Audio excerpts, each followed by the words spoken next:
Everyone is different. Jade's story. What's your name and how old are you? Hi, my name is Jade. I'm 20 years old.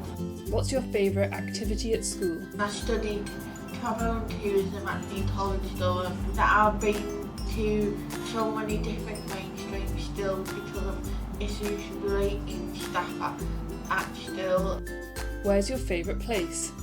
My favourite place is the Bradburn Centre because I love to stop.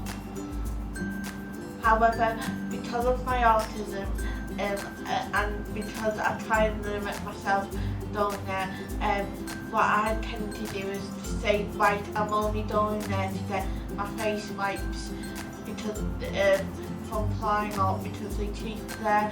So that's my or I would only go there if I was going to the body shop. What are your hobbies and interests? My hobbies is post-trotting, so I send postcards to somewhere to places around the world and get them from another place. I also like travelling, so I've set up my own blog.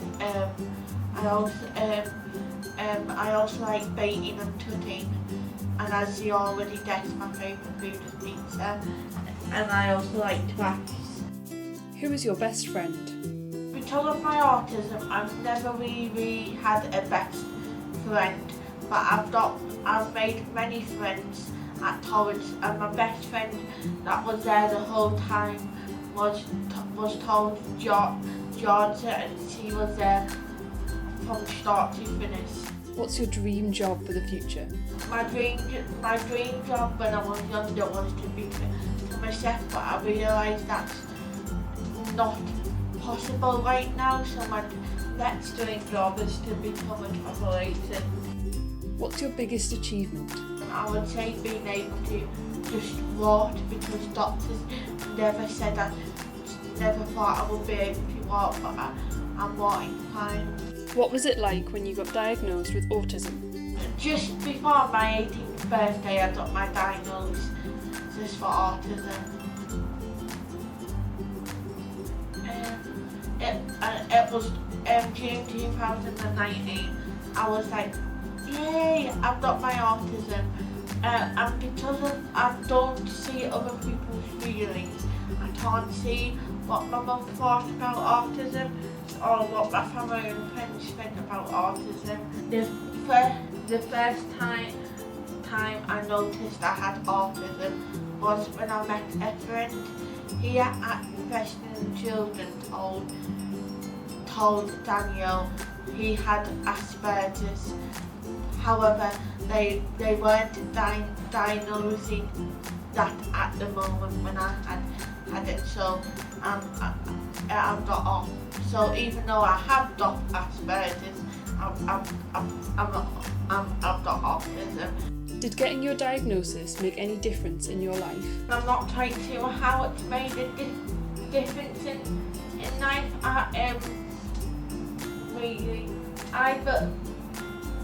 However, with my autism diagnosis, I can now push and choose.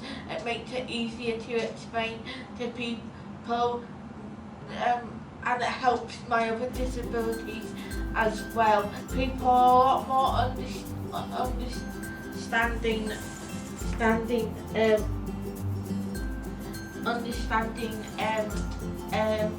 now. What are your top tips for when things get difficult? My top tips would be for people and for parents and carers thinking that their son or daughter or foster child or adopted child was autistic or had autistic symptoms or traits. I would say get them down as get them on the pathway as soon as possible, because it took me 8 years to get the actual official diagnosis, because of this, I missed out in school. I missed out a tub that would help me with my autism. And the next thing I would say is use every helpline that's available when you're having a meltdown, because it's not the most pleasant, and they would help, and they are so kind, they don't even mind using mind you ringing them. And also, if you were to get any anxiety medication, I would get them from the GP, because TAMS don't. It took 8 years to get meds from TAMS, and it took only an appointment to get from the GP. I would say put it on all of, if you just had an autism diagnosis, I would say tell everybody and make sure it's clear on all the forms you fill out. That goes for the autistic person and the family or parents and carers who are supporting them. You don't just meet one person with autism, we all quite different.